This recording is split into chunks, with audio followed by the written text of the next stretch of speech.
and I'm feeling good.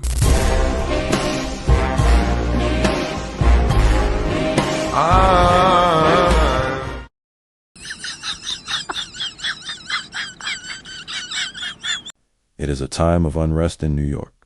The MAGA boys, fierce warriors of the MAGA movement, have turned their gaze from the presidential election to a crisis closer to home.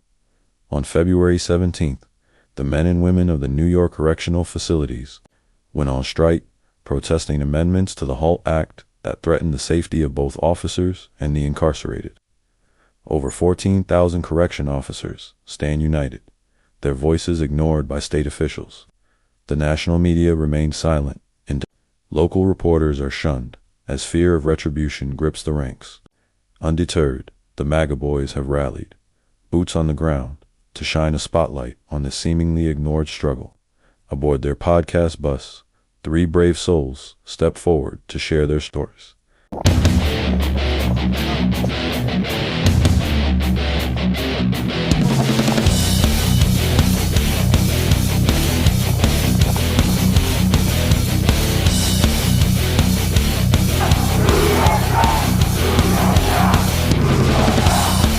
Striking corrections officers and their supporters rally at the state capitol in Albany. They're calling for safety improvements in prisons, an end to 24-hour shifts, and also a repeal for major changes to the HALT Act.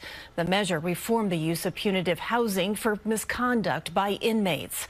Thousands of striking corrections officers have lost their health care and others have been fired. The governor says that workers were well aware of what was at stake. He created very unsafe circumstances. There are serious consequences. We have warned them day after day after day that you're going to lose your health care. The health care is gone. People are going to go to be arrested. You could be going to jail. You've lost your job. You lost your income. You've lost everything. According to the State Corrections Department, 8,000 officers and sergeants are still taking part in the illegal strike, and more than 2,000 have returned to work. So far, fewer than 10 have been fired. On behalf of my brother, and this is his story. On January 28th, my world was turned upside down. My wife that was at 30 weeks pregnant, started bleeding. I raced to the ambulance to the ER, praying to God I didn't lose my wife and my daughter. My wife was admitted. I spent the next 2 weeks returning to work while trying to juggle caring for our 2-year-old son, maintaining our household, and returning to work as to not leave my brothers and sisters more short than we already were. On February 8th, my wife began bleeding again and had to be rushed into emergency C-section surgery. My daughter was admitted into the NICU and put on life support. I went out on FMLA, paternity leave, and have spent the rest of the time praying and fearing for my wife and daughter's lives.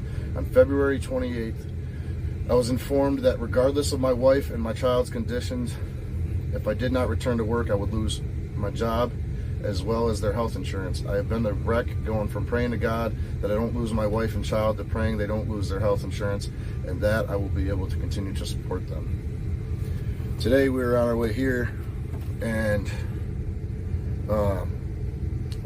over the last week, my brother's been getting messages from his work saying that if you don't return to work, you're fired, and that his health insurance is getting taken away. And today, that was confirmed. So, no job, no health insurance, and his daughter's still in the NICU. Are you kidding me? 110% serious. And it's messed up. It's not right. It's not morally right. And I feel that his story needs to be out there.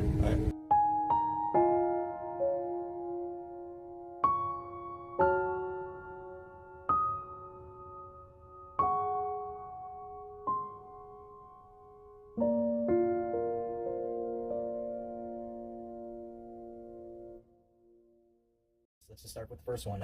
Obviously, there was not an agreement made. So, and by agreement, you mean between the state and the union and us as officers? Yeah, I think right now, what we're experiencing is kind of like a breakdown between communication. And we're on the line, so we get a lot of misinformation. You know, we've got social media involved. So there's a lot of different aspects to the information space right now. So initially we thought our our union, in good faith, was bargaining on our behalf. And that was questionable at first because the original consent award that came through didn't really hit any of the points that we had conveyed. So that was kind of like a shot in the nuts right there. We're like, oh, wow. You know, and when everybody saw that, that's where our leverage, I think, started to teeter a little bit. Because, and what I mean by leverage is, you know, you've got 13,000 officers on strike, right? Or 13,000 officers in the state, 11,000 on strike. There was very, very minimal in our facilities. So leverage is inside and outside. How much pressure is on the state at this point to make a deal, right?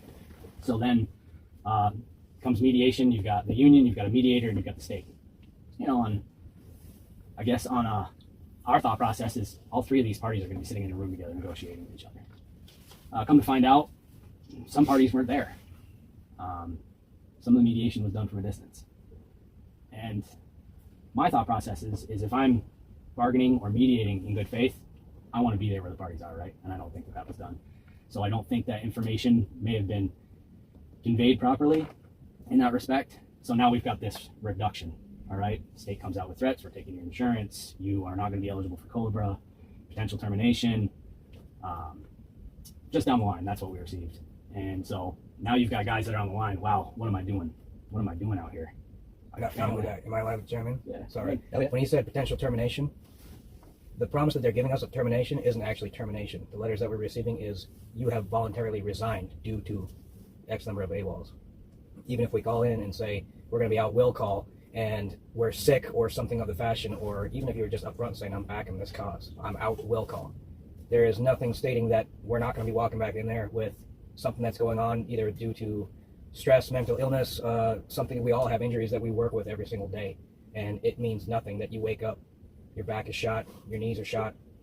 They can't. There's no medical doctors inside of a facility that can tell us that we're not sick. Not that I'm saying that that's what we're all doing, but they're calling guys at home who are literally out of comp, and they have been told by the doctor, do not go back in. They probably even aren't even out on the line, and they're calling them up and say, get back here. It doesn't matter.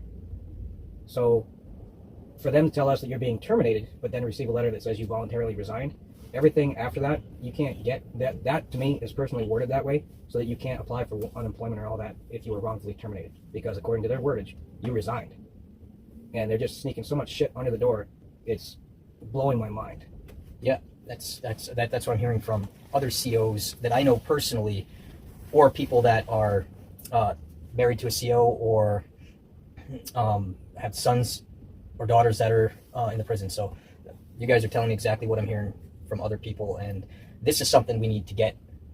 There's a lot of us that can see through the bull, you know, but there's a lot of people who aren't being told or given the information needed in order to make their own judgment. They're literally being told or not told at all what's going on. So that's what this is. As much of this as we can get out there, it's super important. So if you guys feel like you've seen what's on the news media, I'm sure, or what's not. So And they only tell you what they want you to hear. So we're looking for exactly what you're giving us. So please just, you know, let it all out. Like Dump that shit out. It's gonna get loud.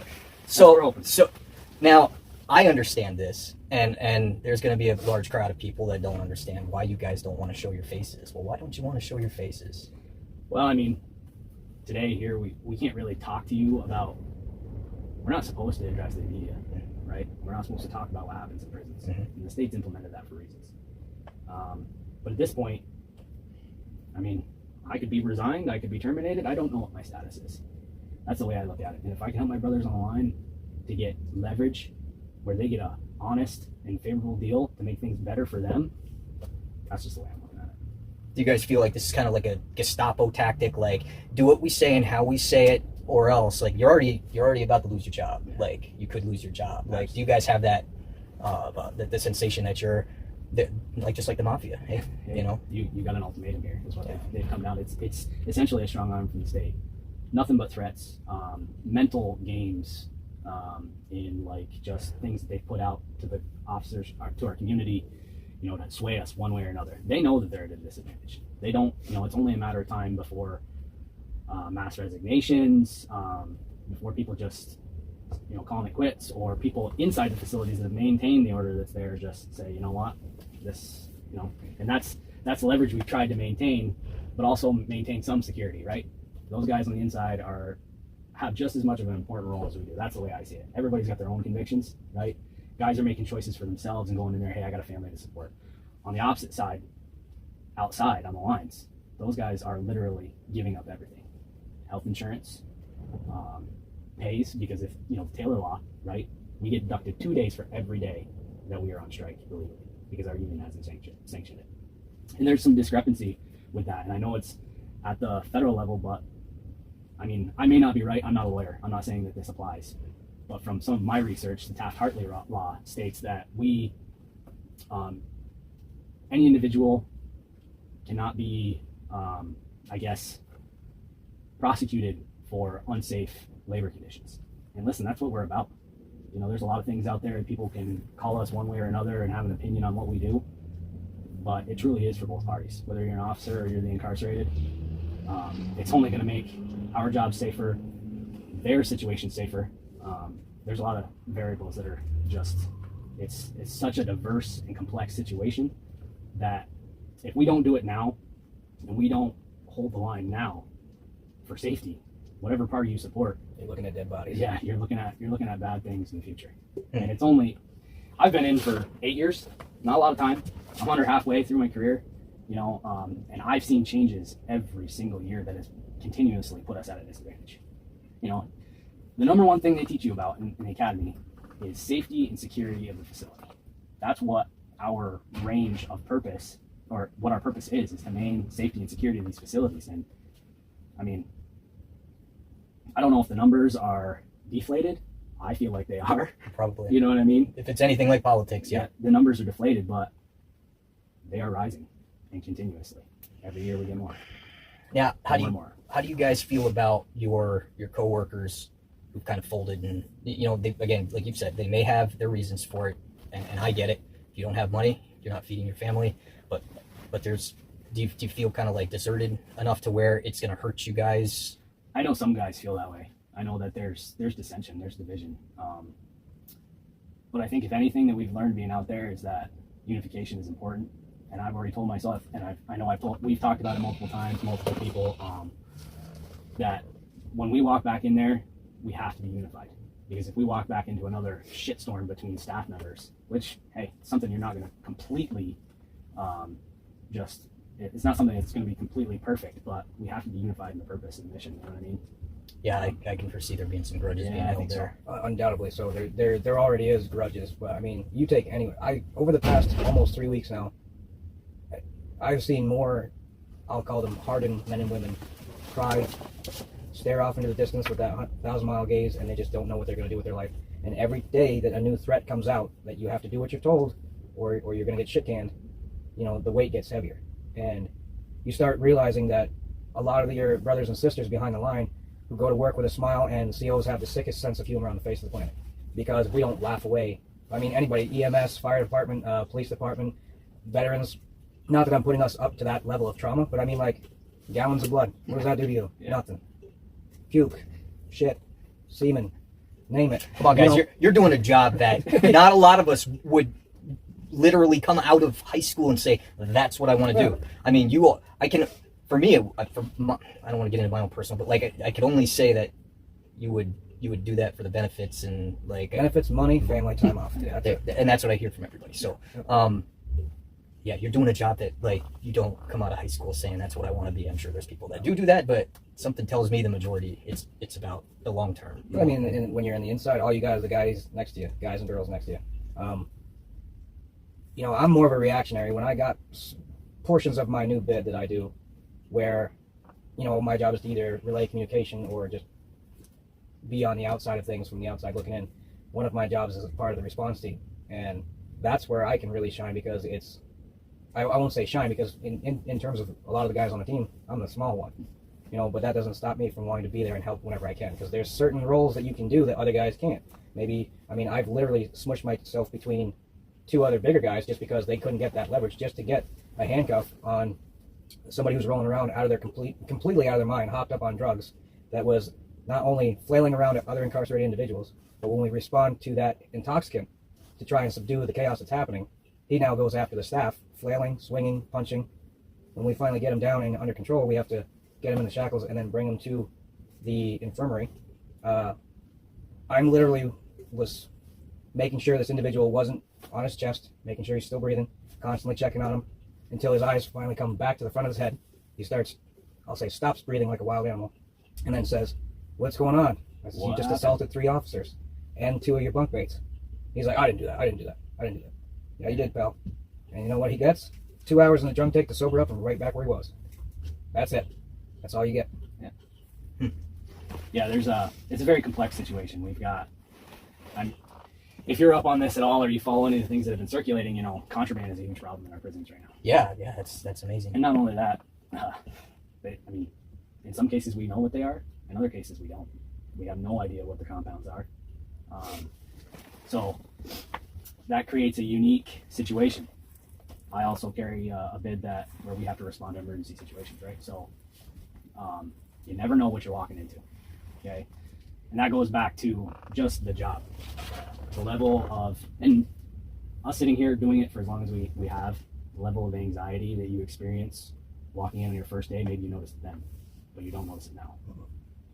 So there's just situations that arise where you don't know what's going to happen. So that spike or that level of adrenaline, eventually, I feel like it wears on me all the time. You know, like as a job, it is very, very difficult to know what kind of day you're walking into. Hey, you could have a good day.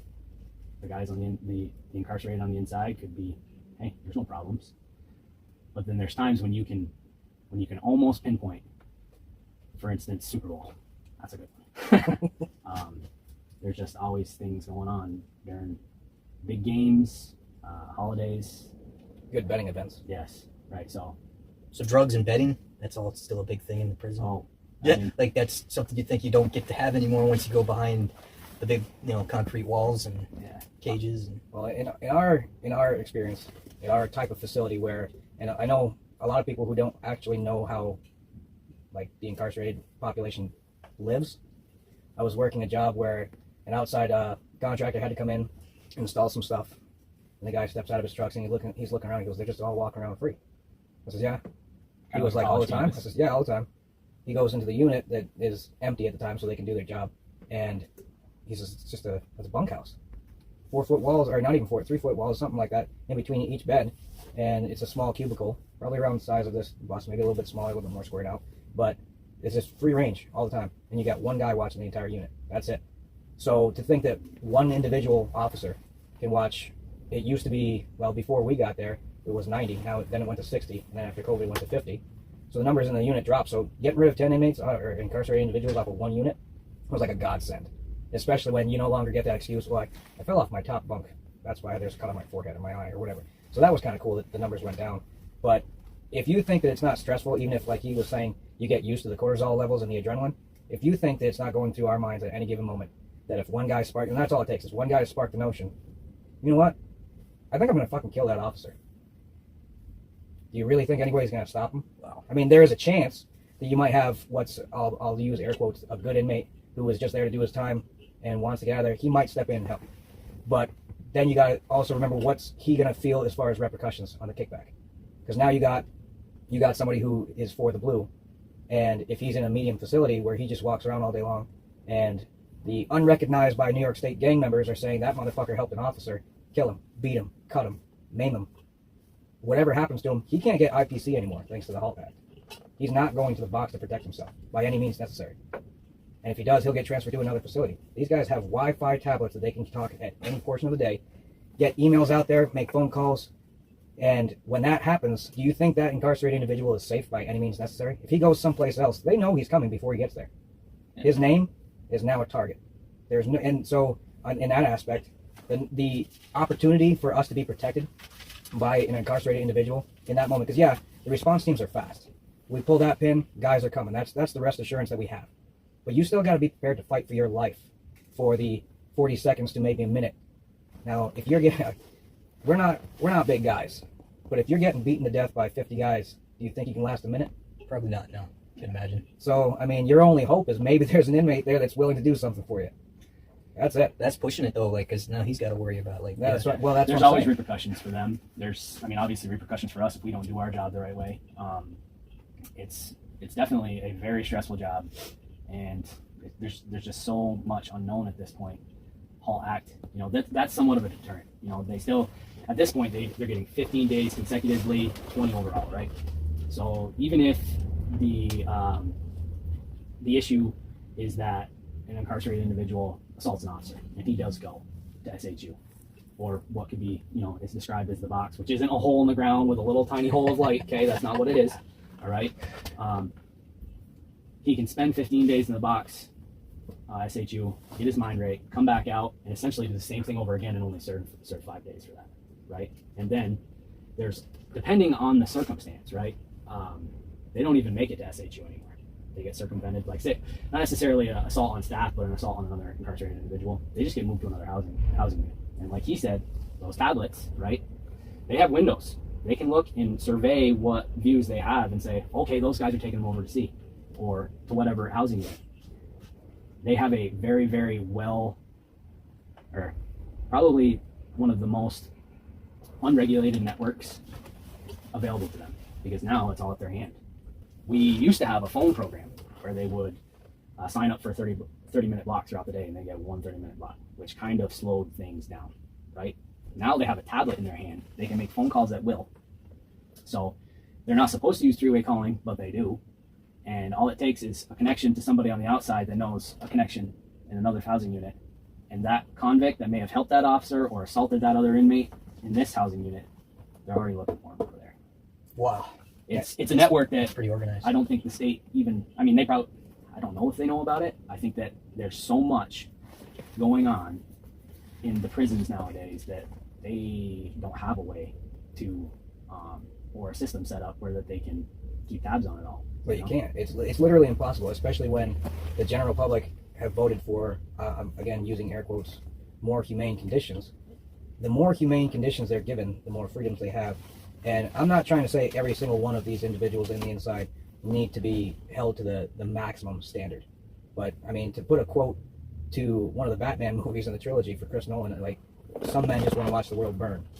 And they don't give a flying fuck who gets in the way. As a matter of fact, they're used as tools. So these individuals that can pull the string, and I'm going to do it again, to maybe try and pull the strings, the heartstrings of the general public who maybe have loved ones as an incarcerated individual. You got to think from the aspect of them. If they're just trying to do their time and get the fuck out of there, and maybe they find that they're being corrected, they understand they made a mistake, and they're going to go back to society and be a contributing member.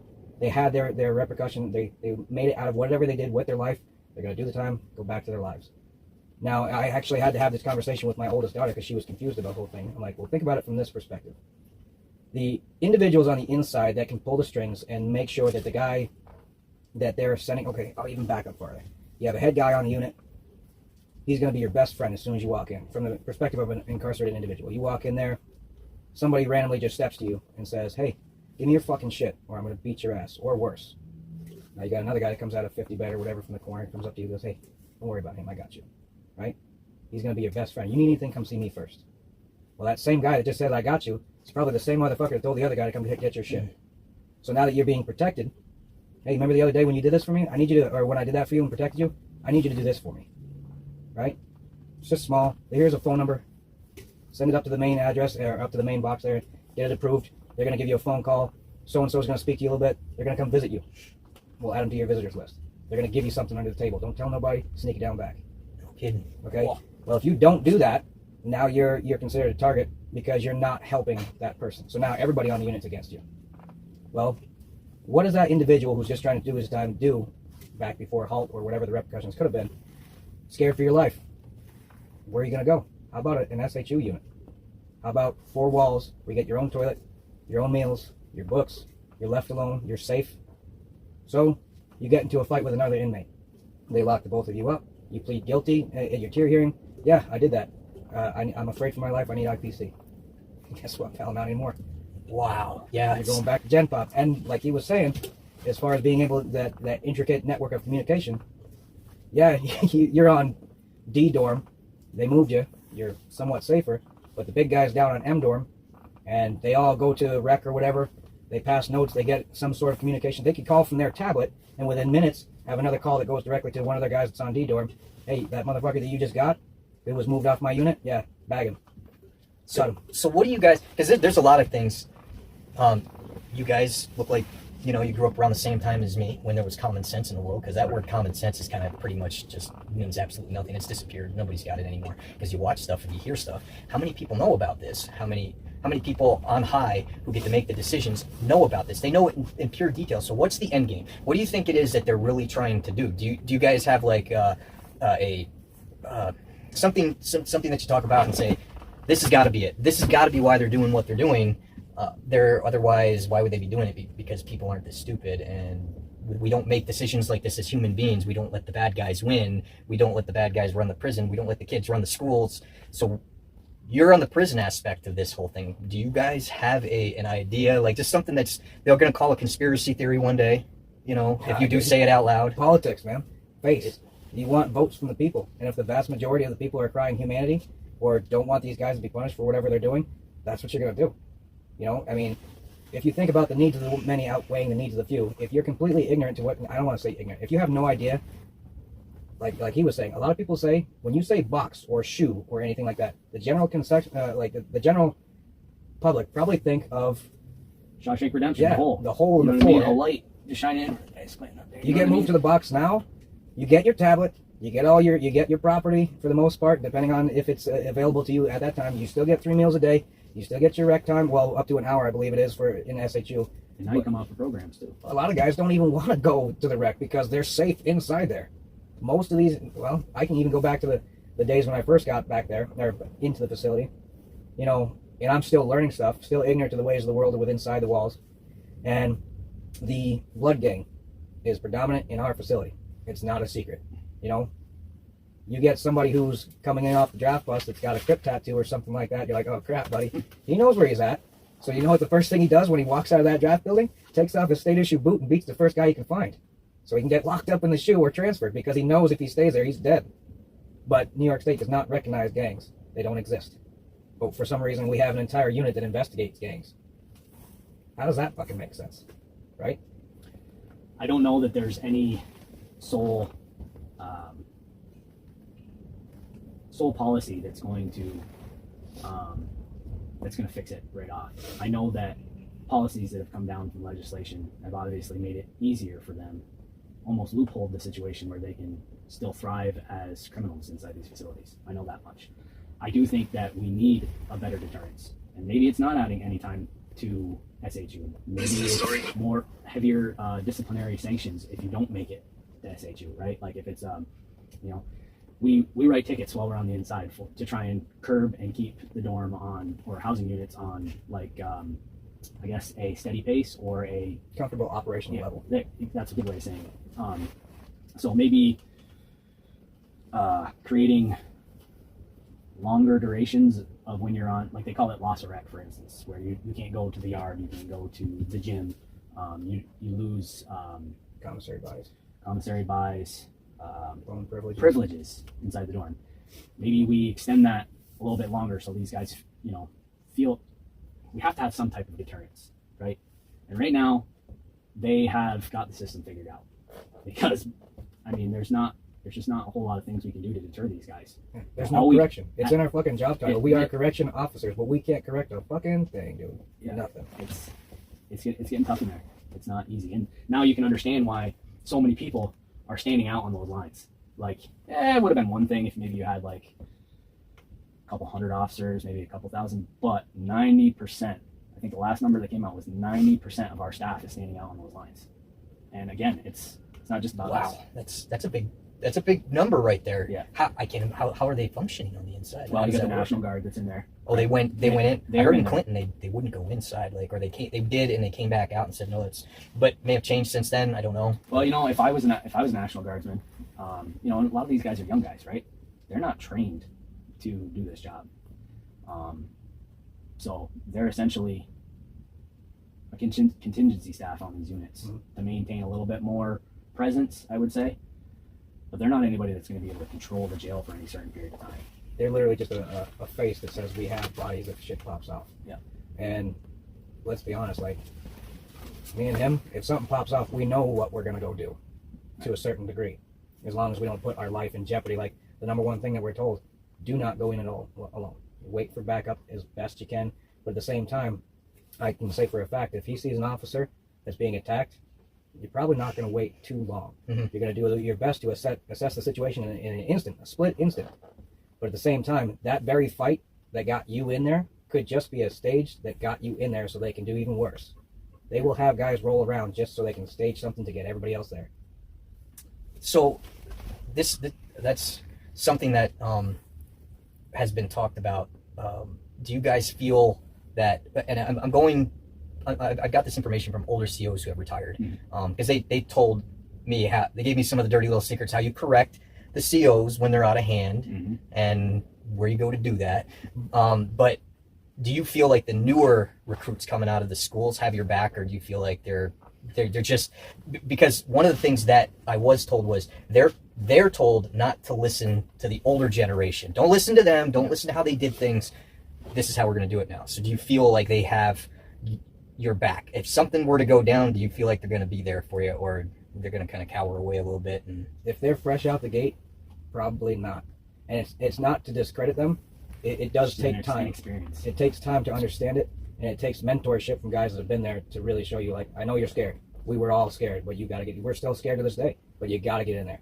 Your brothers and sisters need you, and it's hands down. Like, I know, I was in Albany. There was some hecklers that were brave enough to come up to us, and I commend them. They were brave to voice their opinions, but they're like, oh, you just glorified babysitters, or you just want to be able to beat somebody. That's not the case. Not a single one of us. I mean, I can't speak. There's always bad eggs in any department you go, but that's the squeaky wheel is the one that gets the oil or whatever. That's the one that gets the attention. So if one officer does something to make a bad name, or 2 officers, 3 officers, a handful, and they're all in the same spot, guess what? When we were down there, we were labeled as the entire unit. Every single one of us is an inmate beater. We're murderers. We are the criminals, and everybody on the inside are the victims.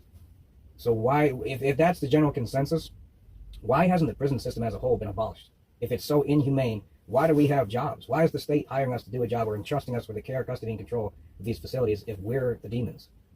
Well, I wouldn't put a lot of weight, like thought on the group of people that were there. We were there too. We saw it. Like we were watching the hecklers, and we tried chasing some of them off so they'd leave you guys alone. But there weren't that many of them there. But you got to wonder, were they politics? Were they plants? They're right outside the Capitol. I can only imagine. We were told Hochul was there, so hey, why not? Let's throw some people out there, write up a quick sign with some permanent markers, and start some shit. Yeah, well, but even still, we've got former incarcerated individuals. They're not on national news, but I watched an interview with one that said 90% of us just want to do our time and get out. The 10% that just want to cause chaos and know that the HALT bill will actually benefit them are the ones that are just pulling all the strings, and there's no repercussion for them. And those guys don't get their hands dirty. Is there money being made by keeping the HALT Act relevant? I'm sure there's probably some bureaucracy involved, but nothing that you guys are aware of. Yeah. Well, look at from this stance, okay? How much money can the cartel make off? And this is me going down to the conspiracy level. How much money do drugs generate? Okay, gangs, they thrive off of selling drugs or crime or whatever they do. Extortion. Yeah. If you go into that facility, if you think giving these, they make fucking movies out of this shit, dude, where the guys are still calling from the inside. And this was before the tablets that are available almost 24 hours a day. Okay, they shut off at a certain time of the day, but that's just business hours, man. They go to bed at night. They sleep like fucking babies, and they're making bank. When they get out, do you think that they're worried about what they're going to do? They're still just as fucking rich as they were before, if not more so. Back on that point, like of new officers coming in, I mean, we've experienced this firsthand. Recruitment levels are horrible right now. Nobody wants to do that job. And you can go to any law enforcement agency, and pretty much they put the spotlight on people, critiquing how they're doing their jobs. And obviously that makes people not want to take the job. But also the state has brought the bar down to more people, to the level that people are at, instead of having them try to reach for a goal. You know what I mean? So therefore, we may not be getting the best suited people for those positions either. Like right. There's that complexity too. It's the same as the military. Yeah, they want top tier operators to go shovel the gutters. Also to that credit, I don't know if you remember, but just when I was in the academy, and this was before the megaton changes that came in afterwards, I tell senior guys all the time, like, Just in the small amount of time that I've been here, the amount of changes is blowing my mind. I said, it must be just obliterating your world. He goes, they'll tell me it's fucking wild. And if I were you, I wouldn't be in here anymore. I've had lieutenants tell me, if I were you, I'd fucking quit, dude. This was before all this shit happened. I wouldn't fucking stand for this. Excuse me, am I good swearing? Yeah, go for it, man. We're Americans right here. We're angry. We're not the media, brother. We don't censor any of that shit. But like going back to the actual academy, they're teaching us, and the what do they call them? Counselors that taught us. They're straight with you, for the most part. They're still doing their jobs, but they'll tell you, on the DL, you do any of this shit that we're telling you, you're gonna get fired. You're gonna lose your job. Every sacrifice you made to get here, if you do this on the inside, if you listen to the old dog, if you try and go above and beyond, and this isn't me saying like listen to the old dog and beat an inmate or something like that. That's not even part of the thing. Nobody goes. You never go to a facility and me personally, I've never gone to an old dog and say, "What do I do?" They're like, "Oh yeah, punch him in the face." Not a single one of them has ever told me to do that, ever, and I've never had to. I don't understand like why Albany is telling us you do this, you do that, you do any of this, you're fired, you're done, you're locked out, you're losing possible criminal charges yourself. One of the things we're trained to do for firearms training is incapacitate, not kill. We're never shooting to kill, ever. And luckily, this isn't part of our real job. Like, we don't really have to use firearms ever. They don't entrust them to us, really, unless you're on an outside post or a trip or something like that. But you're never shooting to kill. And that's cool, awesome. But the way that they train you is, in order to incapacitate, you gotta shoot them in the chest. Like, I've never been shot before, but I'm pretty sure if you get shot in the chest, you're gonna die. It's pretty, yeah, there's a high super chance. slim you're gonna survive that. There's too many things. And even if you were acting in good faith and had probable cause and all the T's are crossed, you're still gonna get locked out for an investigation, and you're still probably gonna lose your job. They even tell us to this day. Yeah. You're gonna lose. You fire around, you lost your job. So do you guys know all the details? Like, I would only imagine you do, but like, why is it focused mostly on the HALT Act, or do you guys have other demands that are being?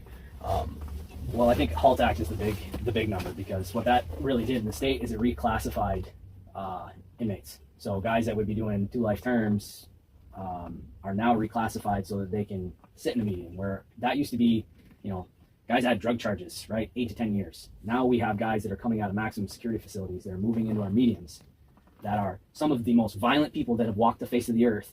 All they need is that trigger, right? And they are roaming around our mediums, like college campuses.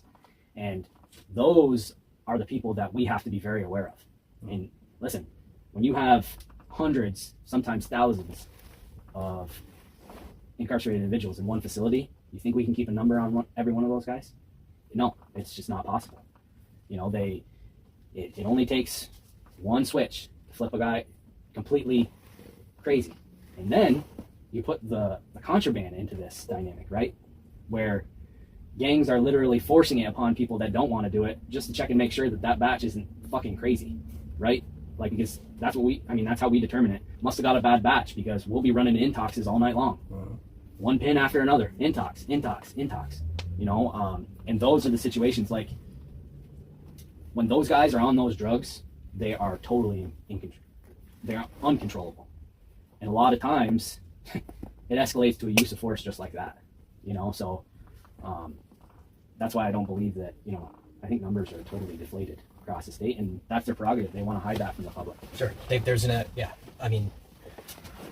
There's always an agenda to something, and well, especially with the legislation that's come down, they wanted to implement more humane policies, so these guys are safer, as they would say, or we don't think it's safer, obviously, but that way they may be able to survive that time they spend on the inside and get out and live the rest of their life. But truthfully, none of those people that have created that legislation, put it on paper, like, oh yeah, this sounds like a great idea.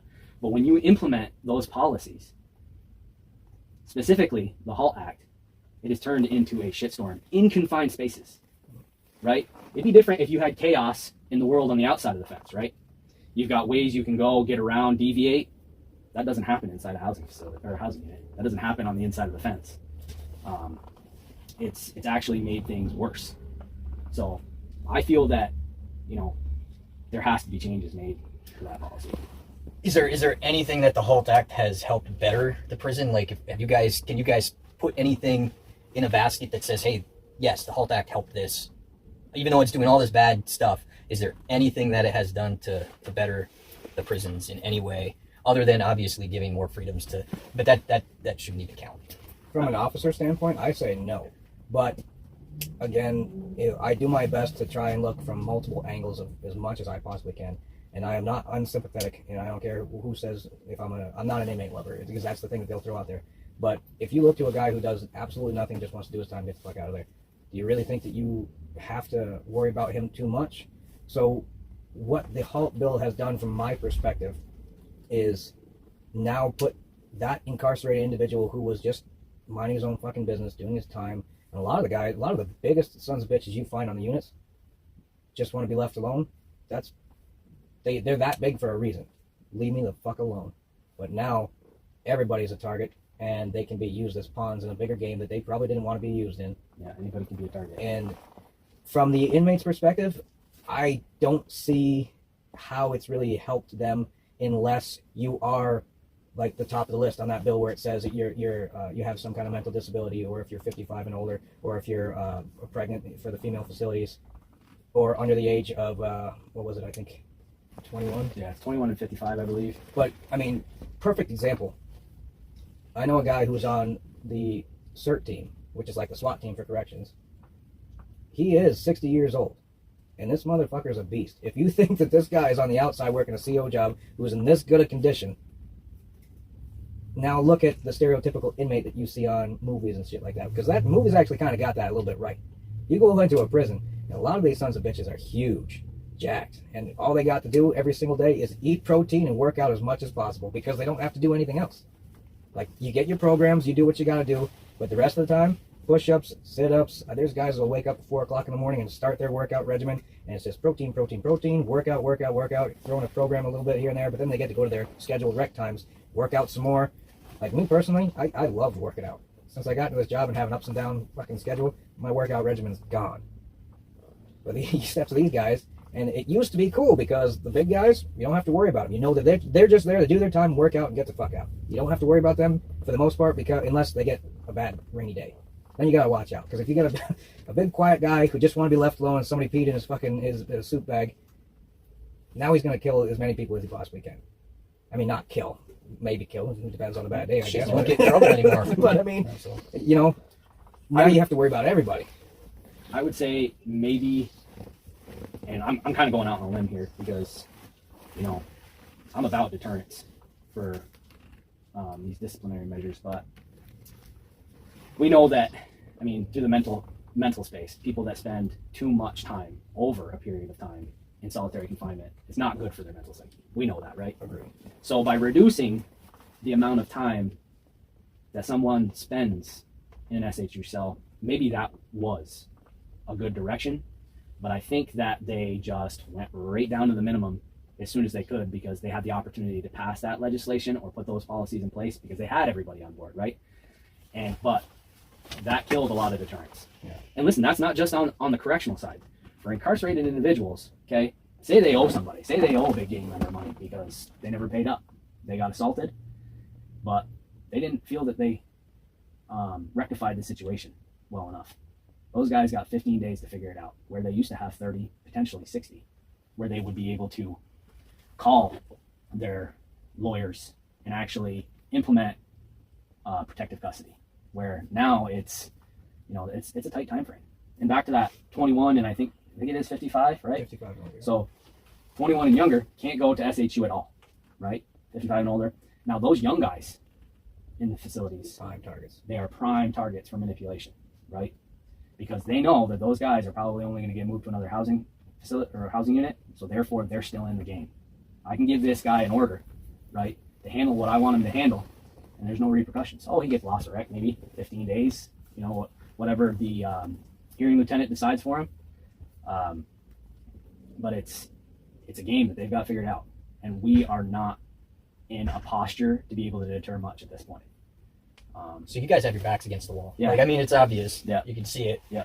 And it's amazing that you don't have more groups coming out, and it's the lack of the media coverage. Yeah, I think more people don't even know this is going on. Well, you guys, were you there? I didn't make the trip to Albany. No. Okay, so we saw one single TV crew, and then a couple they didn't have any markings on their cameras or anything. It's just like basic people out in the grass with video cameras. One. And they didn't even look like they were recording half the time. No, they most of the time, they started recording us at one point, Yeah. actually. So we had to go and we put our camera in their face. Yep. Because like, look what's going on here, and you're gonna record us. right. That's why when people were walking up to us and saying, "Can we get our picture with you guys?" We were just like, "This isn't about us." Right. Look that way. So, we're gonna do the best we can to get as much of this out there as possible. Is there anything that you guys want to say other than the questions we've asked? Like, is there anything that just you just if you had somebody, a politician, somebody who could potentially make a change, or somebody who had some sway, is there anything that you guys would want to just relay to him other than what we have throughout these questions? Yeah, go ahead. The only thing I personally kept myself at the same level as far as intelligence goes, just from the inside. I run with my brothers and sisters, and I go where I'm needed the most. And coming to today, I feel conflicted because I don't know if I made the right choice as far as being on the inside, that they need me more there.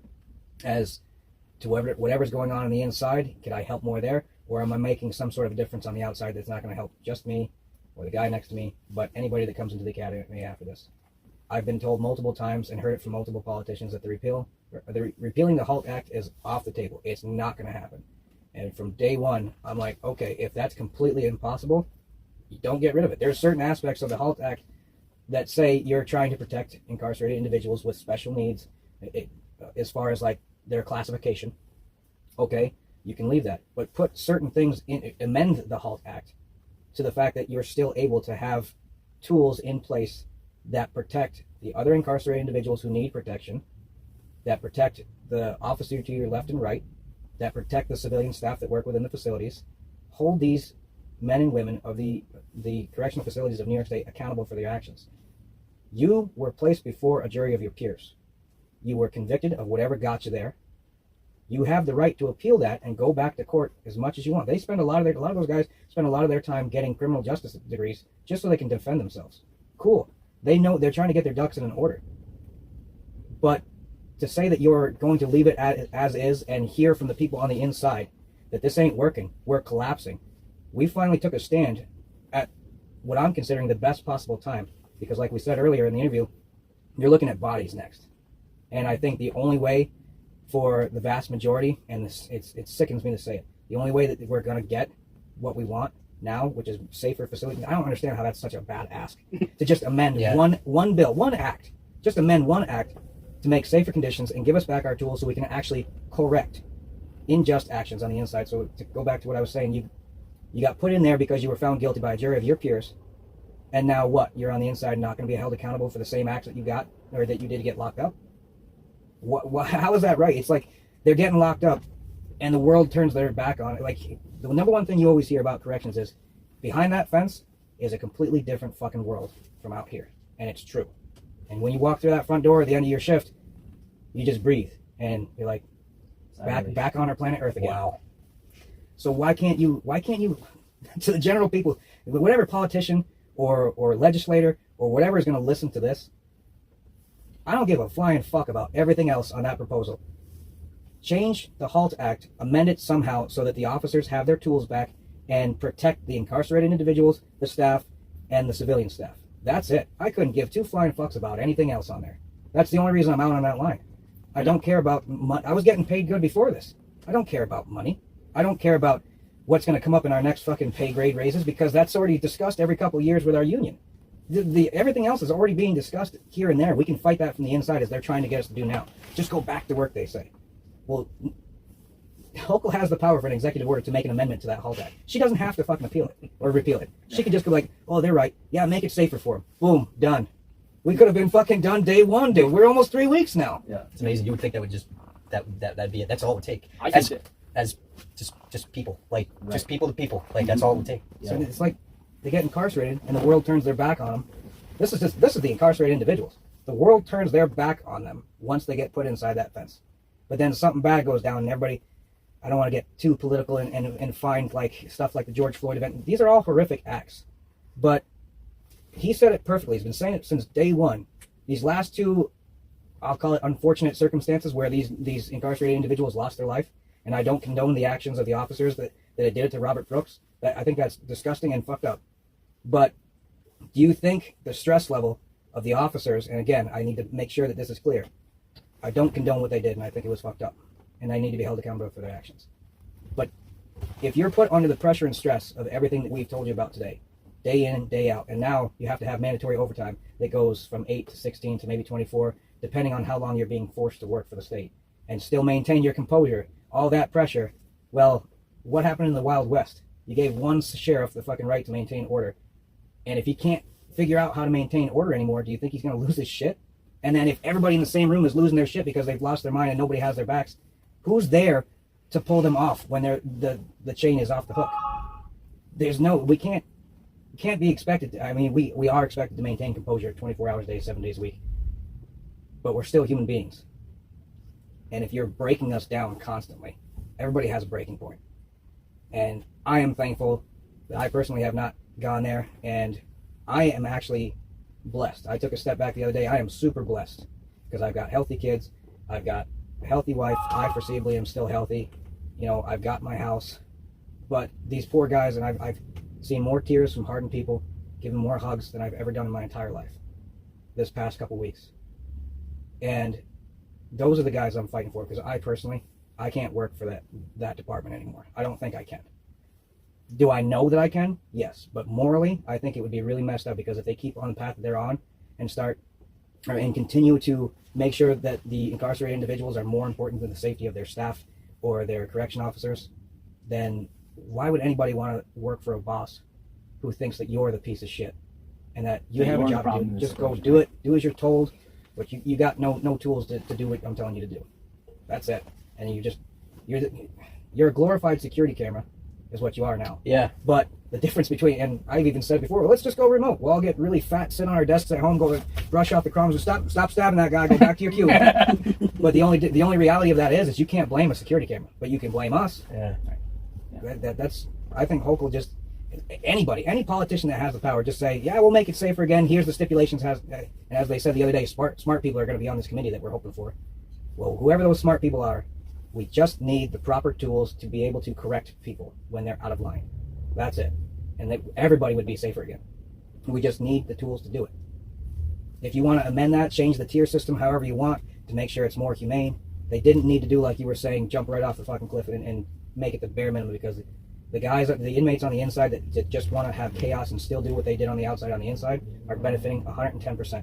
And the rest of the incarcerated individual population is suffering for it. We're suffering for it. And because we're suffering for it, how many guys do you recommend this job to? Not many. How about now? Not a fucking one, dude. Right. Well, let me ask you, like, before all this happened, were you always talking your buddies into coming and working at prison? Or? I did when I first got in. But then when changes came around, like, I mean, just the things that always, the state's mind is always to do more with less. And the changes started as, oh, well, you need to oversee this, you need to oversee this, you need to oversee this. And then they also want you to correct these guys. You got to find a good balance, but the changes started coming down. HALT Act, for instance, too. You know, when those things came around, I was like, wow, this job is really not safe. It's how can I tell somebody that this is a great job when your life potentially could be on the line at any moment, right? Yep. And we knew that from day one. We knew going in, there are certain sacrifices, and depending on the day, your life could be taken. But at the same time, I've made this metaphor before, like, military is the same way. You know, going in, you could lose your life, but nobody signs up for the job to sit on the landmine so nobody else has to step on it. It's a service to society. So you said sign up. So I don't know enough. Obviously, I'm not a prison guard. So, like, is it similar to, like, the military where you take an oath when you go in? Oath of office, yeah. You do take an oath of office. Okay. So I had a gentleman say he's ex-military.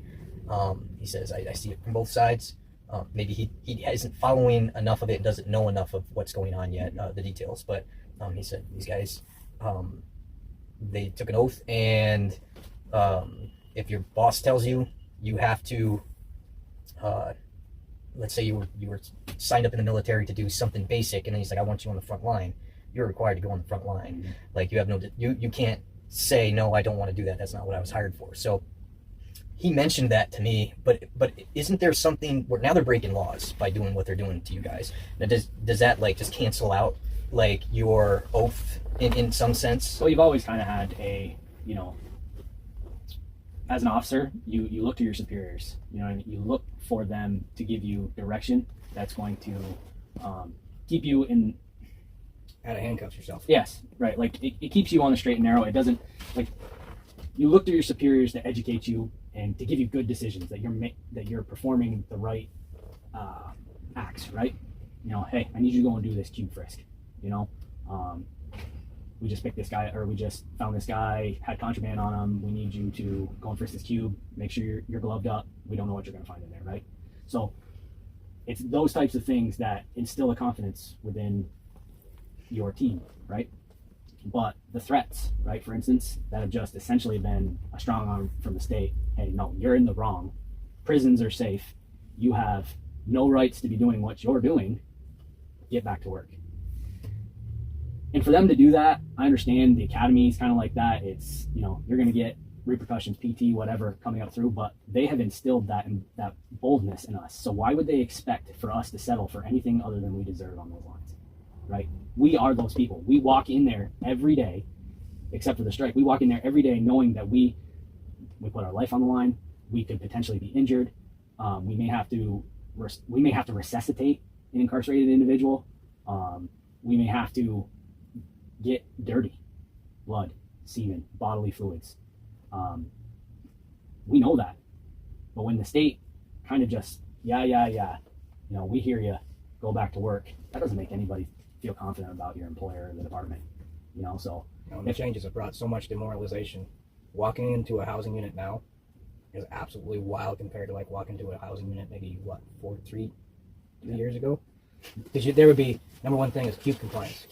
You got to keep a system of regularity, and the incarcerated population responds to consistency. They respond to the tier system that we used to have. It can be amended, but they responded to it. They understand the repercussions. Now, because of everything being up in the air, we're just as confused as them. And every single day is something new and different, and we're finding out we're not allowed to do that. Supervisors are still trying to figure out what they can and can't do without some sort of like legal feedback that the inmate can actually sue the state for. So with that level of demoralization, how many officers you think are doing just the bare minimum to make sure that okay, you can't leave your cube and have that stuff on top of your large locker. Make sure your large locker is locked. Your bed has to be made. Nobody's going to be doing as many rounds as they used to make sure that that's happening. So the bare minimum now has gone from make sure your unit's squared away, because that's what forms structure. You know, you correct little things. And you're wearing the wrong shoes to your program. You don't have the right state attire on. Take that do-rag off unless you're in your cube or anything. Small things. You can't be smoking in the bathrooms. Little tiny things. Lock your lockers. Clean your shit. Just be respectable to yourself and the place around you. But when we demoralize the officers and the staff, and there's nothing coming from any kind of repercussion, you can write 30,000 fucking smoking tickets. Nothing's going to happen. There's no slap on the, even a tiny slap on the wrist would do something, but there's not even that anymore. So where would we find the want to actually step to that incarcerated individual who could be having a bad day and punch in the face because you told them, lock your fucking shit up. You know you're supposed to have it locked. Because at the end of the day, you're locking that locker, not because the officer's going to steal from you. You're locking it because you're in a housing unit with 49 other criminals, and you don't know who's going to take your shit. Or who's going to fuck up whatever. Who's going to drug you? Who's going to put fentanyl or whatever they just got in for contraband? And to some credit, maybe there are individuals that come to our infirmary who were just politely given a cigarette from another individual, but they only gave him that cigarette to see if that batch is good or not, like he was saying earlier. No kidding. So they'll come to going like, no, I didn't smoke no drugs. Oh, bullshit, buddy. You're high as a kite. Your pupils are the size of fucking quarters. Well, some guy gave me a cigarette. That's probably the most common thing. Now, if we hear that 20 times, the probability of 3, 5 out of 20 are telling the truth, that's a pretty good probability. Still low numbers, but I mean, like, the possibility that they were drugged without them knowing is pretty goddamn good. Whew. Boy, I tell you, it's making me never want to go to prison for doing something small time. Seriously. Probably end up. I don't know if I'd survive. No, that's at the mediums too. That's not even the maxes. Oh my gosh. So, okay, this is going to be the only political question, and we can put this off the record if you guys don't want it. But do you feel now that there's a change at the highest point in Washington, that there'll be changes trickling down into the states? Like, do you think he's going to start forcing states to do, well, forcing's a very strong word, maybe giving them options, you know, to change things in a way, or... Well, depends on what level of government you're at. You know what I mean? There's balance of power for a reason. You know, in the states, I think that the states are where we need to start. There's potential that we're going to have a committee through an agreement, if it's ever signed, to have discussions with legislature about these things that we need to change. But there's only a time period that they've allotted us to discuss those changes. And at the end of the day, the state can say, well, we heard you, but not do anything about it. They won't listen. Yeah. So, and they always have that capability. They can say, hey, I listened to you. I took your thoughts into account. I don't know if I'm going to change anything for you or not. So that's the moral struggle. Not necessarily a moral struggle. That is the struggle that you're seeing today, is that, I mean, it doesn't matter what government level you're on, is that there's so much division that even two sides can't come together and find ground where everybody can reach an agreement. Everybody's just holding the ground one side or the other. And that's what we're doing right now on strike. We're holding our ground because we know that we need change. And maybe we have to settle for just a foot in the door. But that's a step in the right direction. So is there a compromise? Like, is there something in the middle that you guys can say, okay, we're not going to get everything we want, we know that. Yeah. What about just this? Is it just what you said? Just make your job safe. That's it. Well, that would be us getting everything that we want. Yeah. That's why we know what's going to make us safe. That's why it blows my mind. But a very, I'll call it smart man, told me, if both parties walk away from the table pissed off, then we did something right. Now, to your question about political levels, if we're talking about the top, if we're talking about our president or whatever, whether he should get involved, the only reason I'd say that the president should get involved with this right now is because I personally am pleading for help. Mm-hmm. And like I said earlier, there's a good chance I'm just done with this department. I'll do what I can out right now. I'll do the most that I possibly can to help the brothers and sisters in blue. But once we and I hope it works out for the best portion of the people that stay and the people that are going to be there to follow. I hope it gets better for them. And so, to speak of the president, and it's just a cry for help. You know, the state's not helping us, and if he can see that the state's not, then maybe it's time to say, you know, look at it from a common sense level. Look at it from common sense. I think it was whoever was doing the announcements that day in Albany said 90% of this entire state is with us right now, just looking for safety. Now, to think that poll didn't include anybody that has loved ones that are incarcerated individuals is just ludicrous. 90% of the population in New York State stands behind us. And the community outpouring has been great. Oh, absolutely. So if you can even go down and the thing that going down an even further political rabbit hole, I think too much power has been given to the government a long time ago. And the people themselves need to have more of a voice. And the politicians need to recognize that even as a politician, you're not sitting there with a cushy job that pays a lot. You are a servant to the people. And the people are crying for safety. Why is this? Why do we even need to put my ass on the line to do a podcast? Why do we even need to be out with no pay or lose my benefits or my kids? You know, he's got a doctor's appointment next week and we have to make contingency plans just to pay for that specialist. But why are we even sitting here for almost 3 fucking weeks when everybody is saying just make it safe for everybody on the inside? Green, blue, regular work clothes. It blows my fucking mind. I don't understand it at all. How can the governor sit there? And to me, this is literally just a swinging dick syndrome. You just want to be right. Who gives a fuck if you're right or wrong? If your friends are calling for fucking help and they need help and safety and you want to be an inmate lover who's a governor, cool. Well, the inmates need help too. Their fucking ass is on the line. Talk to them. Yep. If you don't want to talk to us and hear our demands for safety, talk to the inmate families. I seen an officer who had posts on the Facebook there that literally a mother of an incarcerated individual got a hold of him, said, my son called me from the inside, and he said that he backs the blue. And he knows a number of individuals that are on that same unit that back us. I've heard directly from a nurse that's inside my own facility say they just want us back to work because they felt safer. Now, that's probably not the vast majority, or that is the vast majority, but it's probably not the ones who are like thriving right now. Right. Ain't nobody watching us. And I feel bad for these National Guardsmen because, I mean, you got a water and a pen and paper right there. Okay? If you step away to go take a piss, do you think that shit's safe? Do you think that they were trained prior to all this that they can't just leave a water on a table someplace? Or their jacket? You don't. You're fucking sitting on this couch. You walk away. What if somebody has a bad day? They're like, hey, watch this. And they stick needles in your fucking cushion. That way, when you sit down, your ass gets jabbed with a fucking syringe or something like that. And then you got to go on the fucking AIDS cocktail because you don't know what that syringe has touched before. And You go up to take your telephone from your desk and they stick it down their pants, put it back on the ringer. pick that thing up and you're like, that don't smell right. 18, 19-year-old female National Guardsmen that are in there. If you got a guy that's serving life or has 20 years, and he's not going to get locked up any more than 15 days in the SHU for doing something lewd, he's going to walk up and be like, hey, look at this. Here's my dick. What do you think about that? He's got a story to tell now. Yeah. Oh, yeah. Yeah. It's an interesting. What about you? He had, like, kind of just unload. Do you have anything? If you don't, it's fine. But if you got stuff you want, listen, we got to get this to the right people. So Right. if you've got information, or I mean, we're not looking for like any classified stuff. There's nothing like that. Just but like this, if whatever you want them to hear about, what you have to go through and deal with, and how it can be fixed. If you've got something that you put together in your head and it's just been in there and want to just like give it to somebody, I don't know. I'm not really extroverted, but I know that there's issues. I just know that we, as a community, as a government, as a country, need to start coming together and making change that serves everybody in this situation, right? When we talk safety, officer and incarcerated alike, we are seeing significantly more injuries. We're seeing significant more assaults on staff. We're seeing significant more inmate on inmate, incarcerated on incarcerated assaults.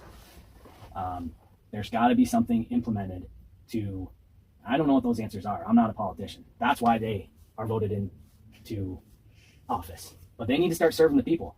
And whether you look at correction officer, incarcerated, civilian staff, whatever you want, this is an outpouring for help, right? These situations where we are in are very complicated. I understand that, but we have to deter them somehow.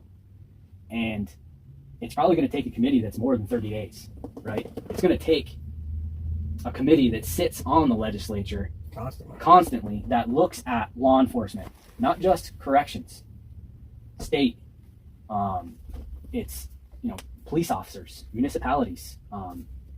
These things, they have to be done because our systems are imploding at this point. Like you said, we signed up to do a job, but that job is not the same as it was when we signed up. Well, he did say he saw it both ways. Like, Yeah. He understood, but he also understood the oath. Right. Listen, it's a mission that I've had such high regard for until recently. I feel that the governor, the commissioner, the state legislature has failed largely in these groups that we talk about. And I'm like him, I'm on the fence. Do I go back in and do something that I believe in? Or do I still have faith in that? Because at this point, it's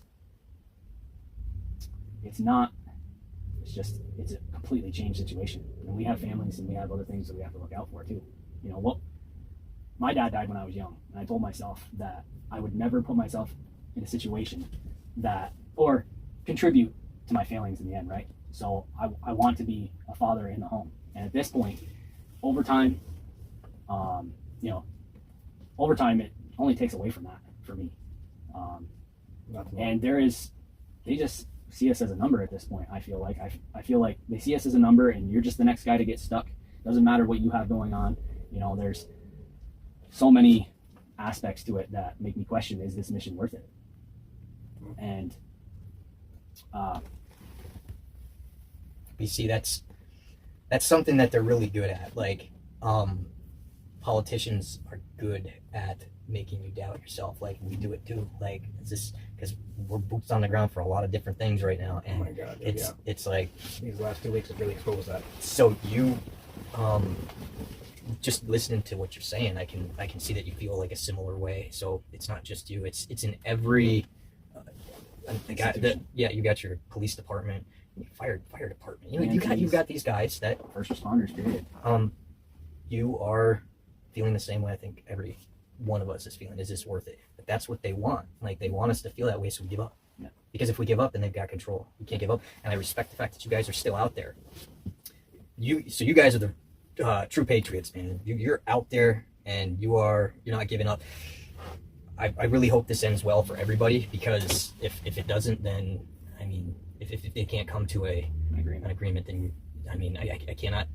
What's next? Right. What's next? What's next for the prisons, the police, our kids in school? You guys are pretty important. So, because like I said, who knows? We all, like, the Mega Boys might end up in prison one day, because some weird crime shows up that just happened to be thrown our way, and because we're helping the good guys, and usually the good guys get clobbered in some sense.